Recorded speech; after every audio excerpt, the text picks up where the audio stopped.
It's called the hammer. It was a 16-pound sledgehammer, innocent in and of itself, but evilly stained with fluids and tissues it was never designed to destroy. Brian could hardly lift it after 10 days of only bread and water to live on, but he found he could lift it. He had to, if he wanted this wide-awake nightmare to end. There was just one more thing. Brian had to bring it down again on the head of one of his own countrymen. The man who now cowered before him in the corner of his filthy cell, a stranger, nameless to him, but with the same emaciated body, the same terrified eyes, the same dark skin. He might as well have been bringing the hammer down against a mirror. The wooden handle grew warm in his sweaty grip. As it did, a cold chill shot through Brian, as if his soul was crying to the barrier into a frozen wasteland. He couldn't do it. He had to do it, yet he couldn't. So now the hammer was shaking in his grip. He took a step back towards the jailers. "Think of something," his mind pleaded. He found a wretchedly quiet voice to stall with. "Are you sure?" "Are we sure, monsieur? Are we sure that this man is an enemy of the state?" growled Masabo, the larger of the two tormentors. So larger, his belly threatened to burst the ornate buttons of his dark blue uniform.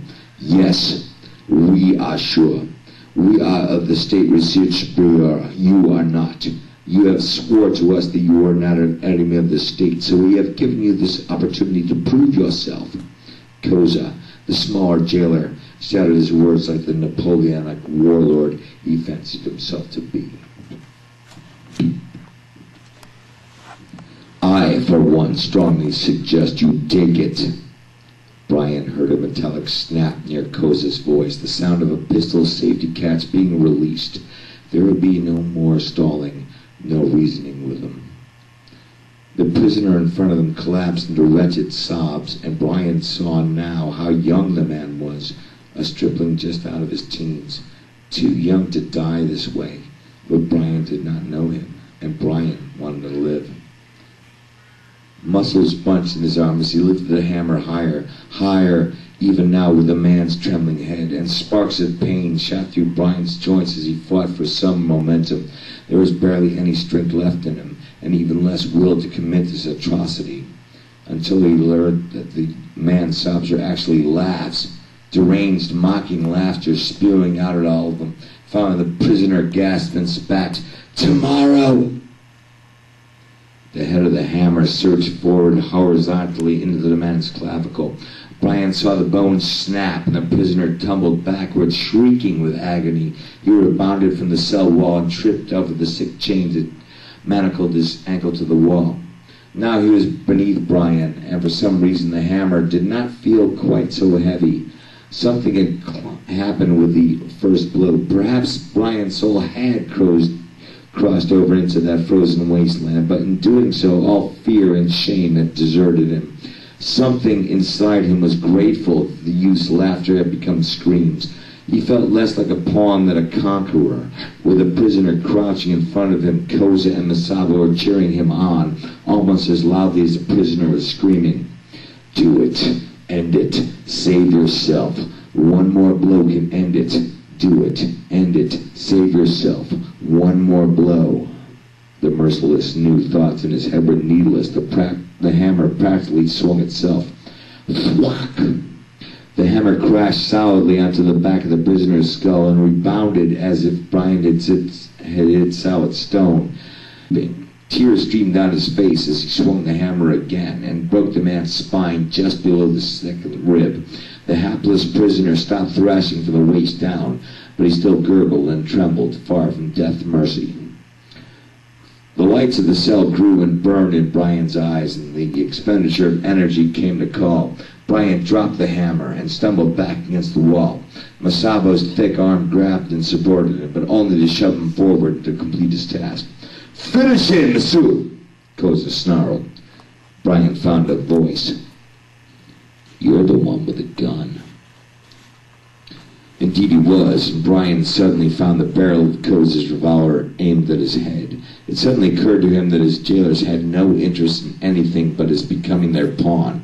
He can give up now and accept a bullet, but his family would curse his name for doing so. So you are an enemy of the state, monsieur? You do not have the courage to do what is necessary? Koza spat, pressing the pistol's barrel closer. Masaba picked up the bloody hammer and handed it back to him. Brian's hands were shaking like broken birds, but ultimately he grasped the hammer's slick, sweat handle once more, simply because it resembled one more chance to live, even if it wasn't a day in Amin's abattoir. The gun removed itself as the hammer flew through the air like a bird of prey, descending on the prisoner's cranium and crushing it further. Now all the pathetic sounds of the prisoner were silenced. Brian snarled like an angry god as he swung the hammer again and again and yet again as his neighbor was battered and pulped, merely for the enjoyment of the State Research Bureau. Blood, brains, and chips of bone spattered his face and clothing. With 5 more blows, the prisoner was battered beyond recognition. Brian dropped the hammer, sobbing. The nightmare was over. He had proved himself. His name would be cleared, and he would be able to re-enter society. As he watched, Koza unlocked the manacle from the unfortunate creature's crushed ankle. Removed from the still, malnourished leg, the manacle looked like the claw of some giant metallic crab. Koza slid the body out of the cell with an odd strength for such a small officer. Now, I should like to see my wife and children. Brian pointed to Masaba. Masaba nodded with a smile that lit up his black features, chubby cheeks and piggish eyes, gold teeth that were not his own. For him, black was not only pigmentation, but for a stamp on his soul that read evil. You will meet your wife and children, monsieur. Soon. Very soon, Masaba whispered, and as he did, he sank a hypodermic needle into Brian's shoulder. For now, monsieur, you should just relax. Relax, Koza echoed as he returned to the cell. Since you've executed an enemy of the state, you've been through a lot. You really ought to relax. And as Brian wheeled to confront the jailers, he felt the cold steel of the original prisoner's manacle clasping tight around his ankle and locking shut. Icy horror flowed through Brian's veins as Koza and Masaba departed, but he remained with an ankle manacled to the cell wall. Wait! I did everything you told me to! I killed the traitor! I'm not an enemy of the state! Brian howled until the sedative took effect, and he collapsed, chained to the wall. The word tomorrow still echoed in his brain, and now he understood the prisoner's unfinished taunt. Tomorrow, they'll come for you, too. Beyond the door, Koza and Masaba choked back their laughter as they plodded down the hallway. They compared exit strategies and agreed that Paris was indeed a city they could disappear into. At length, they came to door 40, a cell housing a priest that had originally visited Africa with concerns of genocide. Now, 10 days of bread and water later,